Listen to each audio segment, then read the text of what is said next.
তো কেমন আছেন সবাই? আজকে অনেকদিন পর গুরুজির বাড়িতে আসলাম। ওই তো গুরুজি, দেখি গুরুজির থেকে কিছু পাওয়া যায়নি কি। অনেকদিন পর গুরুজির বাড়ি। গুরুজি প্রণাম।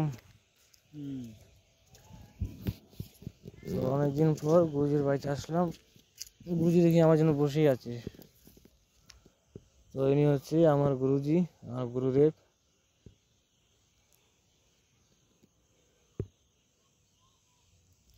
আর এটা আমাদের গ্রাম, এটা সিনিয়র বাড়ি। বাড়িতে আপাতত কেউ নেই, বাড়িটা একটু ভিতরে দিকে বাড়ি। তো একটু জায়গাটা ইনারই জায়গা, এখানে লোকজন আসে বসাবসি করে।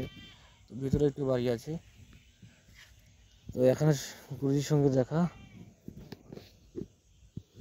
দেখুন একদম গ্রাম। তো গুরুজি আছে কিছু শেখান। তো দাদু, বিষয়টা হচ্ছে স্বামী স্ত্রীর মধ্যে গন্ডগোল হয় বা প্রেমিকার মধ্যে ঝগড়া অশান্তি, মানে ছেলেটা মেয়েটাকে দেখতে পারে না। তো তার জন্য কিছু কোনো টোটকা থাকলে বলতে পারেন। কোনো টোটকা আছে কি? হ্যাঁ আছে। তোমাকে আমি যা বলছি তুমি শোনো ভালো করে মন দিয়ে।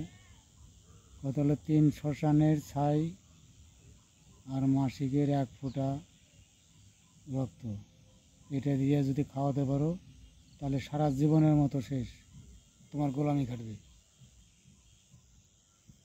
এই এটা বিদ্যা করবে। তো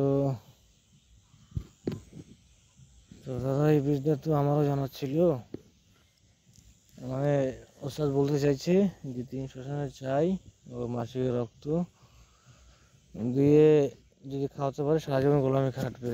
তো আমরা তো এভাবে কোনোদিনও ভিডিও বানাই না। তো আজকে প্রথমবার গুরুকে নিয়ে ভিডিও বানালাম আপনাদের জন্য।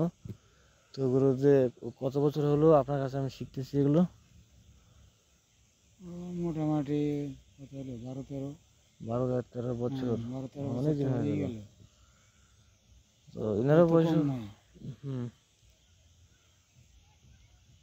তো ঠিক আছে গুরুদেব। আচ্ছা গুরুদেব, আর একটা জিনিস জানার ছিল, একটা সাধনার ব্যাপারে।